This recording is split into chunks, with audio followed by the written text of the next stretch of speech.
Hey guys, so today I'll be doing a first impression on the L'Oreal Visible Lift Blur Foundation. So I got this from Walgreens last night and I wanted to try it out. So I said, why not pick it up and give it a go. So I picked up the color 212 Classic Tan. So the way I'm going to do this first impression, I'm not going to prime my face because I want to see how the foundation actually kind of works on its own. Does it last or whatever? So I have dry to normal skin.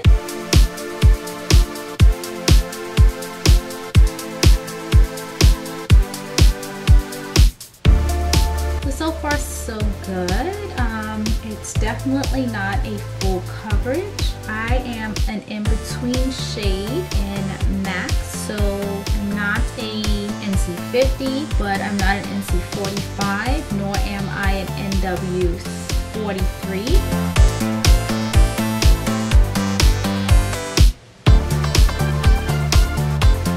So that's what the Classic Tan looks like on me. Definitely too light.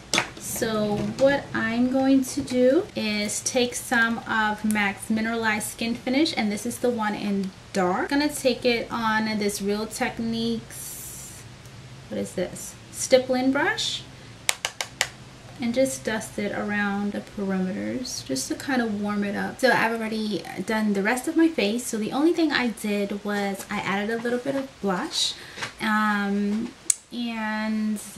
I went in and defined my contour a little bit with my MAC Mineralized and Dark, and added my concealer and some lips, and that was it. So I didn't set the foundation. I did not put on a primer.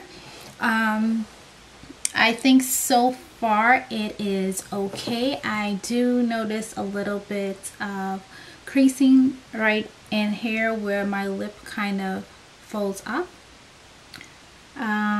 Other than that, it seems pretty good.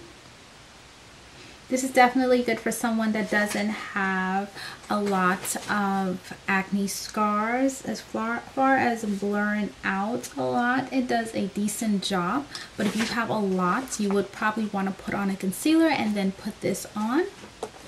I don't feel like too many of my lines, I do have smile lines and stuff like that, but we'll see if it settles throughout the day. So a little bit about the product. It says that it has the Opti Blur technology. Like I said, I got the color Classic Tan 212, which was the deepest. I looked on Ulta. I did get mine from Walgreens. It was $14.99, same price on Ulta, but right now Ulta have them buy one get one 50% off, which is a great deal. In it, broad spectrum of 18, and pretty much that if you take a photo, it will probably create that cast. So we'll take a photo right now. Let's see how what happens. So I definitely got that cast from the picture, and I mean, this isn't my shade. Like I said, this would have to definitely be something that I would put on underneath a powder just to warm it up a little bit, but it definitely doesn't look bad as long as I'm not taking pictures, because then I'll have that bobblehead. So I will be checking in a few hours to let you guys see how the foundation is holding up, and just to give my views on it in the next couple hours. So I've had it on for basically 30 minutes already, and so far so good, but it's only been 30 minutes. So I'll see you guys soon. Hey guys, so it is pretty much the end of the day. Well, it's the end of my day. It is now about to be 7 o'clock. As far as stain, it didn't go anywhere. I don't feel oilier than I would normally be. It did settle into my fine lines, but like I said, I'm testing this out without any primer, without setting it. So for it to still look like this, and I didn't set it, I didn't add a primer, that's pretty good.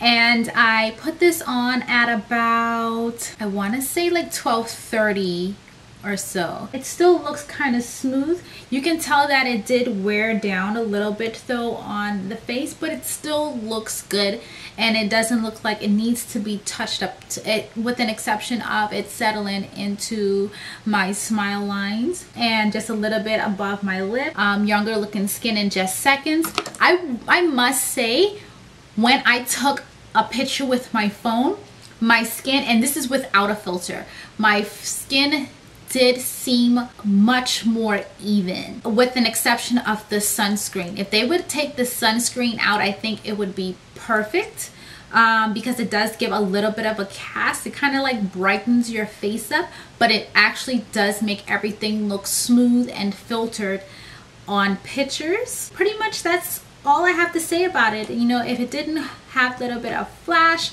or if they had like a little bit of a darker shade, I think this would be a really good foundation. First impression, I just wanted to do it straight on foundation just by itself, how it works alone.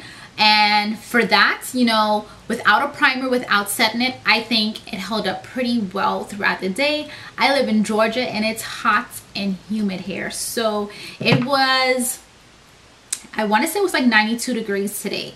And I mean, I'll do a before and after, show you guys a before and after picture, but I think it held up pretty good. So yeah, this is how I feel about the L'Oreal Visible Lift Blur Foundation. I would give it 4 out of 5 stars, only because it settled into the lines, but I think that's pretty good for it not being set with any type of powder or not being put over top of any primer or anything like that. So yeah, if you guys have tried this out, let me know what you think in the description bar below. If you have any questions about it, also message me and give this video a thumbs up. Don't forget to rate, comment, and subscribe, and leave any video requests that you have in the bottom bar or private message me. And I'll see you guys next time. Bye.